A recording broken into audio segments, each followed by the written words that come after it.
Hello and welcome to the live stream. In this video, I'm going to be talking about some of the new features that have just been released in TubeBuddy. Well, one in particular, actually, which is bringing AI into the TubeBuddy interface to allow us to make better titles, or at least to help with crafting those titles. There's also some other updates that have come out in TubeBuddy, probably in the last couple of months, really, but it's just not something that I've covered on my channel before, whereas I have talked about some of the features. So they've just made some of the existing features a little bit more accessible. So for those of you who don't know exactly what TubeBuddy is, I'll just sort of quickly give it a very brief overview of that.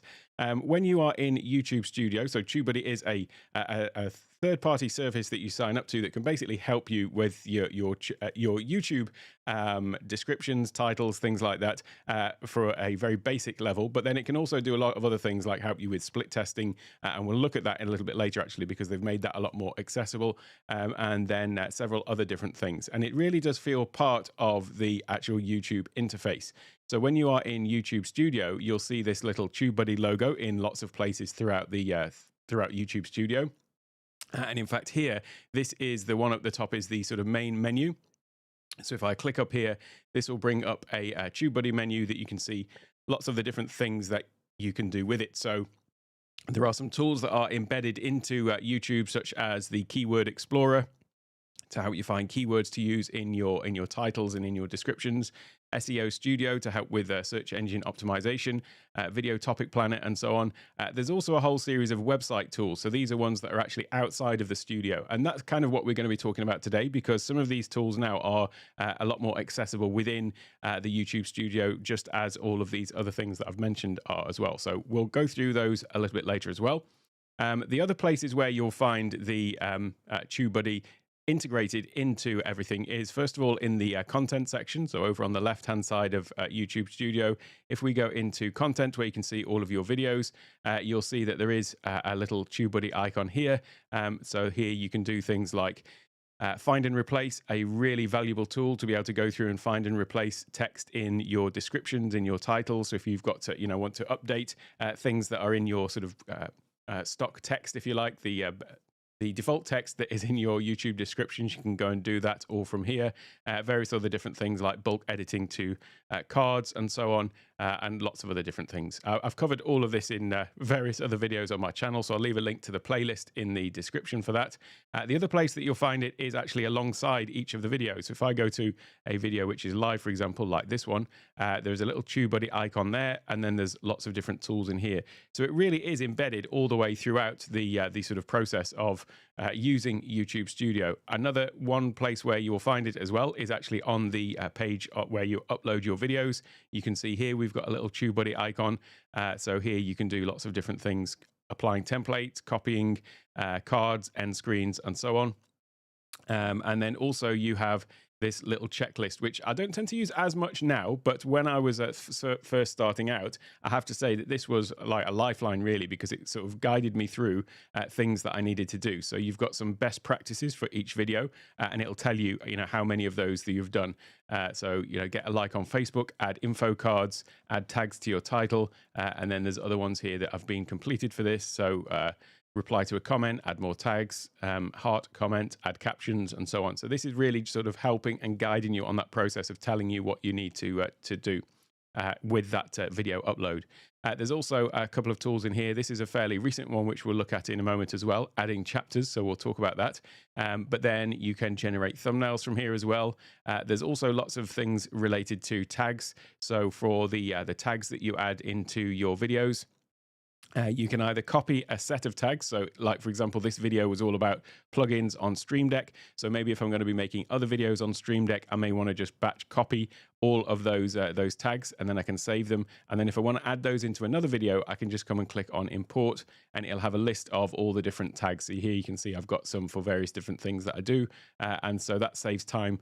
Rather than having to go and manually add in all those tags, you can just do it with the click of a button. So that's another little time saver there. It also helps by actually recommending tags for you as well. So if you want to just go and add something in, you can just click on one of these to just go and simply add it into the tags. So all of which to say, there is a really deep integration of TubeBuddy into all things YouTube, and it's, I find, a really powerful tool. I've left a link in the description where you can go to get a free trial of that over on my website, and also also in the chat comments as well. But I find it really helpful for lots of different things, from when you're just starting out on YouTube all the way through to when you want to start going and have some content there that you want to refine. So what I want to talk about today, though, is this new little place where it features, which is right up here in the top above the description and title.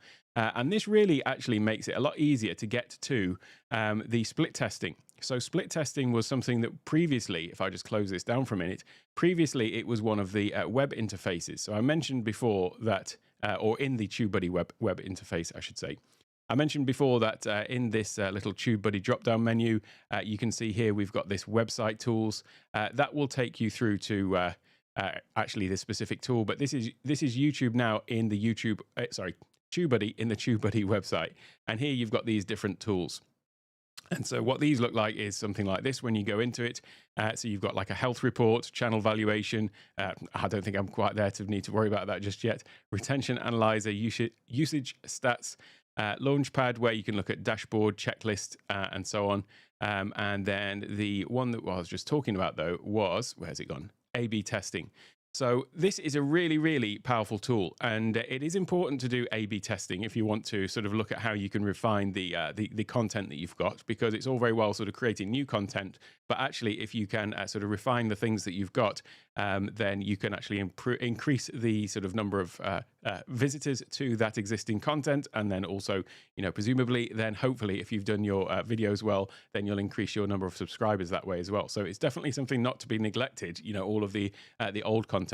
And so, as I say, one of the great ways to do this is to actually use split testing to go and test out variations of titles, descriptions, thumbnails, and so on, to try and see if you can make an improvement there.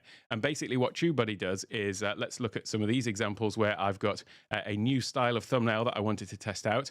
And so I ran this test with two of them side by side, and TubeBuddy basically sends some people to a video, or shows some people a video with one thumbnail, and for other people it shows a video with a different thumbnail. And then it runs this test over a period of time until it's got something statistically significant to say, okay, this thumbnail gives you a better click-through rate than this thumbnail. And so that's the sort of process here of A/B testing one thing against another. There's something quite interesting about looking at this for me as a data geek, but also there's a very important thing to highlight here, which is you don't necessarily know what is going to be the best and what is going to work best. And it's only really through testing that you can find that out. Now, a classic case in point here is all of my thumbnails, because my thumbnails always used to look like this. And at some point I thought, you know what, I don't think they actually look very great anyway, apart from the fact that they've got my silly face on them. I thought maybe I could just sort of change the design slightly so that they still look similar, but maybe, you know, just make them look a little bit better, shall we say. And so what I thought looked better was this. I thought that the text stood out better. You can see that these are two thumbnails for the same video. They've basically got the same thing in. I have changed the actual wording in the title there a little bit, in the thumbnail a little bit. But basically I just thought, yeah, white on yellow versus white on the very dark blue there. I thought that popped out more. I thought it looked cleaner. I thought that looked a little bit sort of pale and washed out, although, you know, it's working with my face, so what are you going to do about that? But but I just thought that one, you know, that style looked better. And so what I did was I went and changed a whole load of thumbnails. So here I changed this one to this one, and this one to this one, and this one to this one. So there's me thinking, if I look at those side by side, I think, yeah, this one looks better. Well, it turns out that the YouTube viewers didn't agree, or the people who clicked on it didn't agree, because what you can see here is that the original for this particular video had a click-through rate of 2.33%, and this one had a click-through rate of 1.83. This one, 1.92, the original, the variation, 0.7, 4.6, 3.96. So you can see that in all these cases, the old style one actually had a higher click-through rate. So in terms of, was that change a good change to make? No, it was a bit of a failure really, because it didn't outperform the original. So there's me thinking it looked better, but actually it didn't give me a better result. So it is really important to sort of test these things out to see what is working and what isn't working. And you may think you've got an idea of what looks good, and I would have always said that I knew what looked better, but clearly I didn't in this case. The other thing that I always mention in these specific cases where I'm talking about these click-through rates is that You may think, well, it's not much of a difference. 1.83% to 2.33, it's only like a 0.5% difference. So what is the big deal there? But it isn't actually, because what you're looking is you've got to look at one with relation to the other. So actually 2.33 is in fact it tells you here, look, the original CTR was 27% higher than the variation. Now, in this case, look at this. The original was 1.92, the variation was 0.74%. So the click-through rate of the original was actually 160% higher. So in real terms, that means that if I was to run this one versus this one, the original would actually get 160% more clicks. That means 160% more views for that given video. So it is actually really important. So don't let the very small differences fool you, because it can actually make a really big difference to what you're doing. Like this one, another one, this one about video in waiting room in Zoom, 65% better for the original. And also bear in mind that, in this case, I'm trying to lead people through to my Zoom masterclass as well. So in these videos, part of the reason for them is, give the information, but lead people through to the courses and things that I do as well. So in that case, 65.9% more people are actually seeing it with that original one. So it is a really important thing to get right there. I'll just quickly say hello to Aubrey in the chat. Great to see you here. And hello, Bernhard as well. Great to see you here as well. I don't think I've seen you in the stream before, actually. So great to see you here. And if you've got any questions about any of this as we're going through, do feel free to shout out and ask as well. So just coming back to TubeBuddy then, this split testing is something that was always here, but it was over on the web interface. And I always felt like there was a bit of a leap to make to actually get into the web interface. It's not quite as sort of integrated as everything else that we've got in here. For example, the keyword explorer, we can just click and that'll bring that up in here. So if I had a title for new AI features in TubeBuddy, for example, I could type that in and click explore, and it's a really great way of researching. There you go. That tells me that is a great, excellent choice. That's probably what I should have called this video, in fact, isn't it? And then it tells you the weighting and so on. So this is just one of these tools that is the ones that are built into YouTube Studio. They're really accessible, whereas the split testing was not. Well, that is essentially the thing that has changed now. So if I come back over to that video that I was talking about, now we've got right at the top here, this test alternatives that I was mentioning earlier. And this actually gives you a whole new interface for the split testing. And as you can see, it is now just embedded in the studio. So here you can say what you want to test. Either you can test the thumbnail, the title, the description, or the tags. Now, if you do a thumbnail, that's basically going to take you through to an interface similar to the one that I just showed you, where you're basically going to test out and switch out a different image. But here what you can do is you can either run the test until it reaches statistical significance. And I would recommend to do that one, because you don't want to run a test for just a fixed number of days, 14 days. And then if you get like 3 views on it, well, if you only get 3 views on a thing in 14 days and 2 of them do one and 2 of them do the other, you're going to think, oh, well, that one actually gets much more, views or whatever. But it doesn't work like that. You're better to just run it until it is statistically significant. That's what you want. You want to make sure you've got a good number of people clicking on it first before you draw any conclusions. You can also set when you want the thing to start. And then if we click on next, here you would just drag and drop your other thumbnail on here, and then that's it. Just click on start test, and then it's going to run those 2 things side by side. It's really powerful to do this, and having it built into the browser, into the YouTube Studio, I should say, rather, I think is going to make it a lot more. I'm certainly going to use it more, because it's going to be so much easier to just go and, to run these tests. There's going to be less friction involved in it. But let me just come back out of here, because that is still not quite the headline feature that I want to talk about today. It's down here where we've got title, description, and tags. If I go to title now, so let me just uncheck thumbnail. Here's another thing, by the way. When you are running split tests, you can see that I can actually select multiple things. I can select the title, thumbnail, and description, and I could change them all. The thing about that is you're not really going to know which one is the one that is driving the change, because people may have been swayed by the thumbnail or the title, probably less so the description, because that's further down, isn't it? But people are seeing the title and thumbnail first of all. So I would recommend only ever test one of these things at a time. So run a split test, one thing at a time, and see which one has an impact, and then run the test for the other one. But if I come over to title, and now click on next. Then if it moves over, there we go. What it's done here is, I've just skipped over the time one, but what it's done here is it's actually generating these titles for you. So where we've got the original title here is 5 Stream Deck plugin actions to use when live streaming. Here we've got 5 Stream Deck plugin actions. Oh, that's the original. This is the ones here. 5 Stream Deck plugin actions you can use to make your live streams better. And this is the AI aspect of it. It is actually generating these titles for you.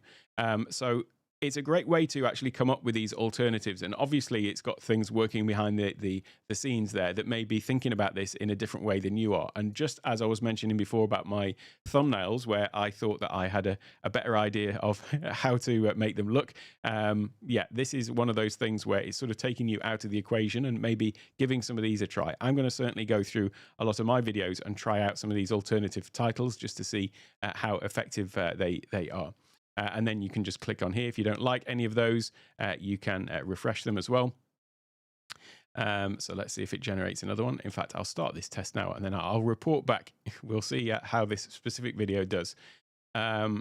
So 5 Stream Deck plugin actions that will up your live streaming game. See, that does sound better, doesn't it? 5 Stream Deck plugin actions to use when live streaming. That one sounds a lot more positive, doesn't it? 5 Stream Deck plugin actions to use for the ultimate live streaming experience. Okay, I'm going to try that one. So I'm just going to click on plus there so you can see how it's changed it, and then click on start test. And that will then start running that test. So that is now going to be back to be split testing this particular video with the original title and the new title. I'll just come back into this though. This one tells me that a test is scheduled, and then it takes me over to there. So that is now going to show me all of the results. So now you can see we're back into where was it now? We're back into the split testing that we looked at earlier. So now if I refresh this, you'll see that I'll have that new split test will be up here. There you go. That's the new one that is going to be starting soon. So what I'll do is I'll come back into a different video now. So if I come back out of here, where's my channel? Just go and pick a random video. And I'll just go through some of these other ones because there are other tests you can do apart from title and thumbnail, which are worth looking at. I need to get creating some more of my regular content on this channel. You can see I've got lots of my my podcast and shorts in here. It's a long time since I made a proper video. So I'm going to come into here, apart from the live streams, obviously. So here we go to this test alternatives again. I'll just run through the other couple that we've got in there. So you've also got description. And so if we click on that one, here you can see we can set the time just as we did before. And then here you can see that it's got the original and the old description. I haven't really played around with split testing of descriptions as much because I tend to think that it's obviously the title and the thumbnail that is going to play a bigger part, but I probably should do because I'm talking about the fact that I love data and geeking out on this stuff, but I haven't actually tried that one as such just yet. The other one that I was a little bit surprised to see in here actually is tags. Now, the reason I'm surprised to see tags is because if I just pop out of here for a moment, I think a lot of people put emphasis on tags, but actually YouTube sort of tells you about this themselves. Where is it? Down here. So here what it says is this is above the tags box in the videos. It says tags can be useful if content in your video is commonly misspelled. Otherwise, tags play a minimal role in helping viewers find your video. So I think people fill the tag box with tags that they think are, relevant to their video and all sorts of different, perfectly spelled tags that they think they are tagging. But actually it does tell you there it's for commonly misspelled words. Otherwise, tags play a minimal role in helping viewers find your video. And that's important really. And then we'll see that now. If I go into test alternatives and I go into tags, what you'll see is the tags here. Go to the next one. So what you'll see by the suggestions is they've got, if this one hasn't actually got many, the last one I looked at had quite a lot, but they were all more like the misspelled things. So here you can see tags to test, Stream Deck pedal, Stream Deck, And I suppose there is a distinction you see between people who type Stream Deck as 2 words, people who type it as 1 word, Stream Deck pedals, Stream Deck pedal. So that one actually, there's no specific misspellings in here. With some of them, though, you'll see that there are words that, where they're just genuinely, spelt completely incorrectly. And so it will recommend those. But there's a good point here about TubeBuddy, which is that I've found that it's been a good educational tool, because in going through and looking at what it is doing, it helps you to sort of make yourself better at just doing these things from the outset. I mean, that was the case for me with, I mentioned the checklist earlier on, the one that you get here. When I was just starting on YouTube, those were really great little cues to tell me, all right, these are the things that I need to do in future going forward. So it's really helpful from that point of view. So that is the sort of the new thing that was added just yesterday or the day before, was this this button just here, and then you'll see that there is a test running. But I did want to just also mention that it was a little while ago, not too long ago, but it wasn't featured in any of the. I've done a whole series of TubeBuddy tutorials, but this little tab here has been added since then, and that also makes some of these features more accessible. And one of them is the video A/B tests. So this previously used to link to the web as the TubeBuddy website as opposed to the YouTube one, whereas now clicking on that will just bring up this thing as well. So you can essentially access it from up here, just where we did, or you can access it from this sidebar menu as well. I thought it'd be useful to just go through some of these other ones, though, because I think some of these are ones that people are, they're not the sort of, the sort of flagship features of TubeBuddy, but they are really useful. So let's go and have a look at some of these.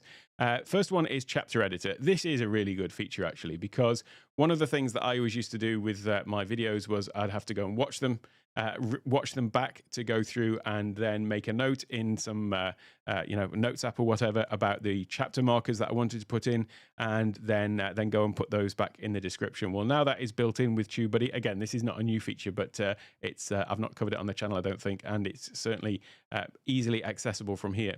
What this allows you to do, again, it's another one of these sort of like popovers that's just visible. Whoops. Let's stop that guy talking. One of these features that is sort of embedded on top of the YouTube interface. So I really like that. But basically, it allows you to watch the video back, and you can watch it back in double speed, thankfully, as well. And then as you're going through, if I was to just click play, let me just turn him down a little bit. As the playhead is going through, you'll see that after it gets, I think you've got to be 30 seconds in to watch. But there you can see the little plus symbol has appeared. And if I click on plus there, it's going to add a chapter marker. And it's got the timestamp there. And then I can just type in whatever that chapter is. Now you can see that I'm quite lucky I chose this one, because I've been a good boy and actually put in my chapter markers. Not all videos have got them yet. But it makes it really easy to go through and do this. And then if I just delete this one. Once you've added all of those chapter markers in, you can do a couple of things. So copy them to clipboard or add them to the video, and we'll look at what that looks like. But once again, it's got this little checklist. So TubeBuddy's good at this, at giving you little cues and directions as to things you need to be aware of. So minimum of 3 chapters. All chapters must be at least 10 seconds apart, so you can't just put loads of them close together. Bear in mind what chapters are for as well. These are the little marks that appear on the timeline of the video, and they sort of have the title associated with them, and as somebody's moving along, the title will change.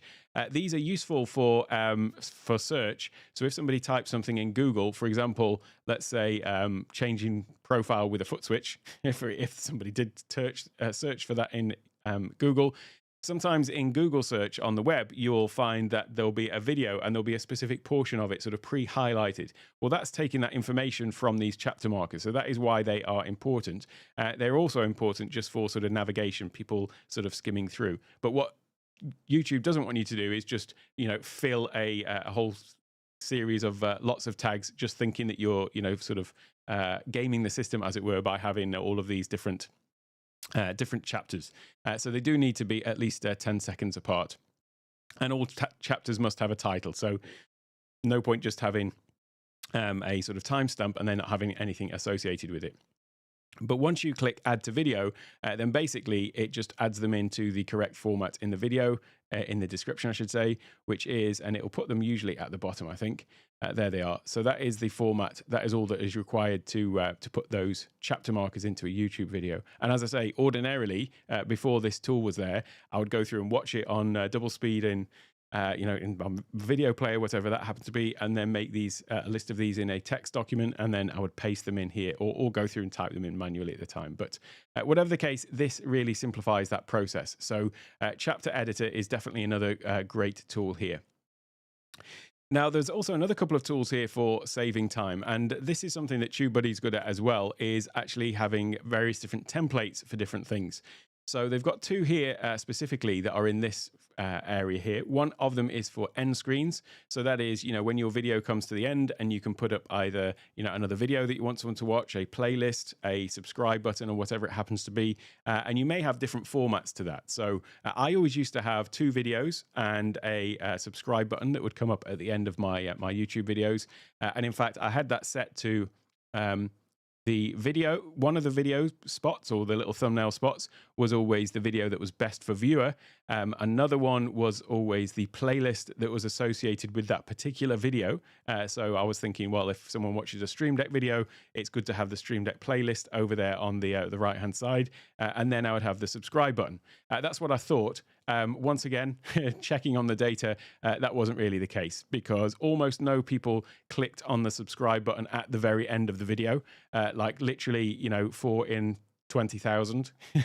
Then also the playlist didn't really get a lot of hits, which actually surprised me when I looked at the information. And funnily enough, the best for viewer video also didn't get a massive amount of clicks comparatively. But I did test out one thing, which was actually just linking to a specific video and then mentioning it. And this wasn't my idea. This was finally me just actually letting the information sink in from people like, Nick Nimmin and the likes, who have been saying this for ages, actually lead people directly into another video. So if you, at the end of one video, you can say, and coming up next, there is this video, and tell people to go specifically to watch that and why it is important, then you will get a massively increased number of sort of click-throughs to another video. So now what I do is I generally just have one video at the end, or one thing that people can link to. So rather than give people 3 choices, there is just one thing that you are directing people to that very specific thing. So in terms of end screen templates, it's good that you've got that if you want to have something that goes up onto every that's what that is, by the way. The end screen is those videos and subscribe button or whatever you want to do. I don't tend to use that now because I am trying to be more conscious about linking to a specific video rather than just here's a selection of things to look at. The other one is cards. Now, those are the little things that pop up in the top corner. Someone will say, oh, you might want to check this video out. And it's a link out of the video that you're in to another video. One mistake I think I made when I started on YouTube was I thought that would be a really great thing. And I would put those cards all the way through the video, from almost, sort of, if there was 5 of them in a given video, I think the 5 is the limit, then I would have, 5 cards spaced out through the video. Well, what you don't want to be doing, though, is actually sending people away from your video to go and watch another one before, they finished. It's almost going to ruin your viewing figures for that video, because it's going to seem like, oh, people actually left, 20% of the way through. Now, the recommendation for using cards is to, first of all, have them in the last 20% of the video, so that, it's something that when people are getting to that point where they may be sort of trailing off. The other thing that I have tried doing with these as well is going and looking at the analytics for specific videos which have got a specific drop-off point. There might be an area where you're looking at the stats. In fact, we can just go and have a look at the stats for this one, for example, and I can show you what I'm talking about rather than just trying to explain all this. If I go into analytics for this video, then here you can see there is a drop off. This is the time period of the video. So this is a 5-minute video. You can see that we got that initial drop off where people came in to the video, thought, I don't like the look of this guy, and just left immediately. But then it sort of narrows out. You can see the dotted lines, by the way, on this chart, although they're hidden by this little overlay here. The little dotted lines there, the vertical lines, those are the chapter markers. So that's sort of showing you where some people might be just skipping ahead to the chapter. So this is basically the number of people and the viewer retention. So this is going all the way through the video. You can see that people are slowly dropping off, and then it reaches a point here where there is just like, it tanks basically, because everyone realizes it's coming to the end of the video. I've got what I wanted, so I'm out of here, basically, in other words. So what you could do is you could think about saying, right, well, I'm going to put a card at this point that is actually leading to something else that is relevant. And so that is a better use of cards, I think, is to actually use them where you're placing them strategically. Obviously, if you mention something directly in a video that you're sort of referencing another video, then it's great to put them in there. But yeah, I would say use them strategically rather than just peppering a video full of them. But the point about this was, and I digress once again, as often I do, was that in here, you can create templates for cards. So if you've got a selection of cards that you use regularly, for example, you're constantly making videos about a specific topic and you are constantly referencing other things. I mean, it might be a link out to a course, it might be a link out to something else. It doesn't necessarily have to be on YouTube directly. You may have templates for those that you want to just always add those 3 cards in, for example, and then you would just go in and adjust the position. I don't have any of those because, as I've said, you're trying to be more strategic about when I use cards now. But anyway, those are 2 templates that you've got. These ones down here, though, are, I think, really useful. So you can obviously schedule a video. I'm just going to come out of here. If I wanted to, if I create a new video, you've got visibility. The options that you've got are either private, which means that somebody needs to have a physical link to the video and be invited to watch it. Unlisted, which means that people can watch it, but only if they've got the link. It's not going to be publicly available. Then there's members only if you've got memberships on your channel. And I suppose this would be a good time to say, if you are interested, I do have memberships open on this channel, and you can find out more about that just by clicking the little join button down below, and you'll find out all about the member perks. One of which, by the way, at the backstage pass level, as I call it, is actually to get access to the backstage area of the Discord, and we have a little hangout before and after the live stream as well. So you'll find that all down there by clicking the join button. But anyway, I digress once again. The members only then is the videos that are just for members, and then you've got public, obviously, but you do also have this one which is schedule, and then here you're going to pick a time and a date for it to basically go live, but it is still there as unlisted. So until it goes live, it's technically unlisted. Now, one of the things about that, which you may think is great, because you can schedule something to go live, at a specific time. But one thing that you do as part of the video upload process is you select a playlist. Now, I think a lot of people aren't aware that even an unlisted video, it will still appear in that playlist.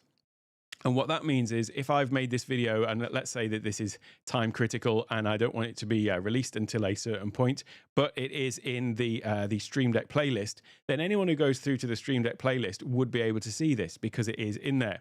So actually, the scheduling on that is built into YouTube is a little bit tricky in that respect, because you would have to then think, well, if I really don't want anyone to see it, but I want it to be scheduled, then what I'm better to do is actually schedule it. Don't put it in a playlist. Then I'll go back later, and then I'll come back in, and then I'll add the playlist in once it's live, which kind of defeats the whole point of it being scheduled, doesn't it? Well, TubeBuddy has sort of sorted that out for us, because this tool that we've got in here, Scheduled Publish, is actually a much more powerful way to schedule your videos. And by the way, I hope this is quite obvious, but this is obviously in the video editor. So this is specifically for this video that we're talking about. So you can come down here and click on Scheduled Publish. And here what you can see is we've got the same things. So we've got the published date and time. It also gives us the option to select a time zone as well, rather than being just basically your time zone. So if there's something that's got to go out for someone else's time zone and you don't want to work that out, you could do that there as well. It will also recommend a time for you. So it's going to recommend the time when you get the most views or the highest traffic, I suppose, on your things, the best time for your viewers. So here it is recommending a Tuesday at 11 p.m. would be the best time to schedule a video for my channel, for my viewers on my channel. You can also set the privacy in here as well. So we can, from at a certain date, we can set it from unlisted to public. You can also do the opposite. Let's say you've got a video that you want to put up and it is public, but you want to make it unlisted at that time. Then you can also do it the other way around as well. So you might want to have something up for a limited time, take it down so it's not public, but people who have seen it still have access, or it's still in a playlist, whatever you want to do. So it can go both ways. The other thing here, though, and this is the one that I was talking about, was you can actually also add it to a playlist. So what you would do there then is you wouldn't add the playlist in YouTube when you are uploading the video, the place where I just mentioned. But then in TubeBuddy, you would then come and set that when it goes public, you want to then add it to the playlist. And this will get around that whole thing of something being technically visible in a playlist when you haven't launched it. And then you just come down and you click the playlist that you want to add it to, and then it will just be added to that particular playlist. The other thing that you can do here as well is you can actually add a comment at the time of publish, because in order to comment, it would need to be public. So what you can do here is you can have it so that when it goes public, you're going to add a comment in. And this is one of the things that is a great tool in YouTube, is to actually add a comment underneath the video. And it's another area for you to then use, as well as like your description.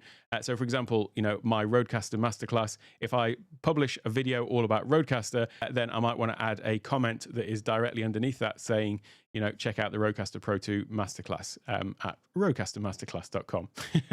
But I could add that in as a comment, and it's just another little area that you've got as the creator to add some extra information in. You can also here set to email a reminder 24 hours before a publish date, or email me a reminder right now. So I don't really do those because I know when these things are going to go out, but it is an option anyway for you if you do want to get that reminder that a video is about to go out. But those really, that add to playlist there and the add comment are two really powerful features that we've now got with TubeBuddy. And as I say, they're not new features, but they're just a lot more accessible from here. So definitely great little additions there. The next one down at the bottom here, then, the sort of last one on this list, is the what they call vid-to-vid promotion. So make content more bingeable by using your library to promote a specific video.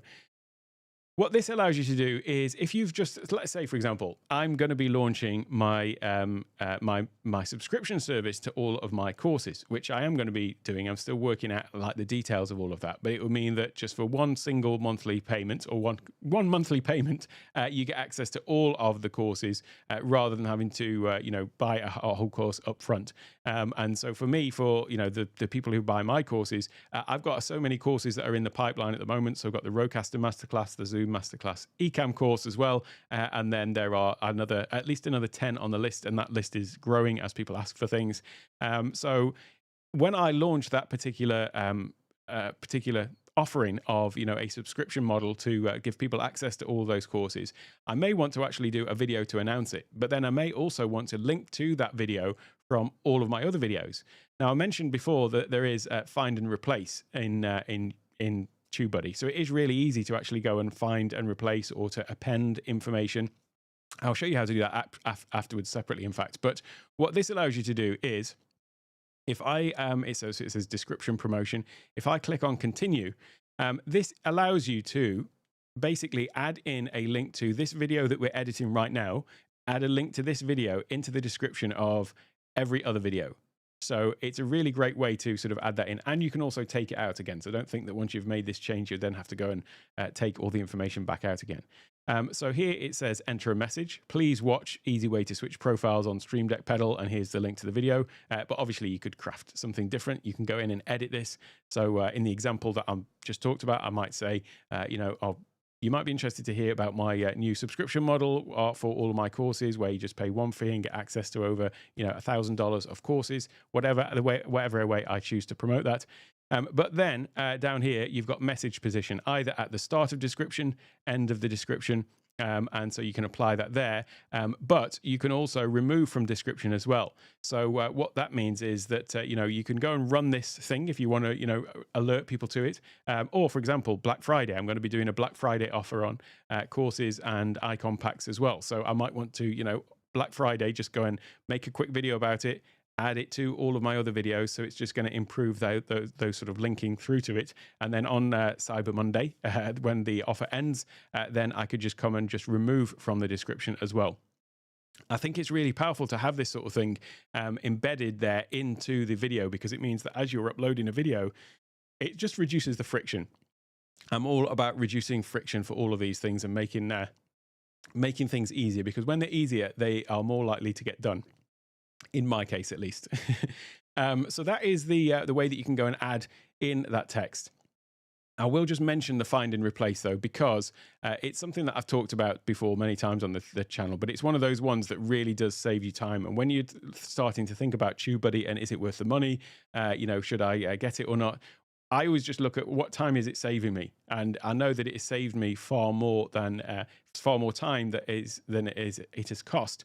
But also, in fact, in one instance, it actually made me more money directly than it cost as well. Because what I did was I came into the bulk and miscellaneous tools up here, and then they've got this find and replace. And it was at a time when I suppose it was about 8 months into my channel or 6 months in, and I wasn't really being conscientious about putting links to Amazon, my Amazon affiliate links into the products and things like that I use.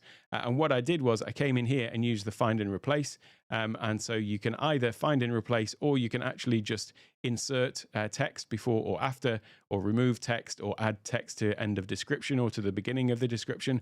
And what I did was I found the text that was my sort of default text that I have at the bottom of all of my descriptions, and then I replaced it with a new bunch of text, which was basically Amazon affiliate links to products and things like that I use. And then I just click continue, and it basically goes through and finds all of those instances of that bit of text. In my case, it was my sort of stock end of my descriptions, and it replaced it with all the new ones. I actually got a very significant uptick in the number of people clicking on my Amazon affiliate links. Who would have guessed it? If you put out more links, more people click. And so the revenue that was generated by that, it's not going to give me retirement money or anything like that. It's only, dollars a month. But at the time, it did actually pay for the cost of TubeBuddy. And on an ongoing basis now, those links are there that was something that I could have done myself manually, but I would have had to go into every single video, found and replaced it. And so that's just one of these things where it will save money. So that thing that we've just looked at is basically appending. The one that we saw actually in the video itself that's embedded into the TubeBuddy interface, that would be the equivalent of this one down here, where you can basically append, so add text to end of description or insert text at the beginning of the description. So that's where you could find that if you wanted to go through and add something else in, not just actually a link to a specific video. But nevertheless, it's great that, as I say, it just does have it in the actual the main interface now. So that is all I was going to really run through on TubeBuddy. I'll just quickly say hello. I've been neglecting the comments. Hey Todd, great to see you.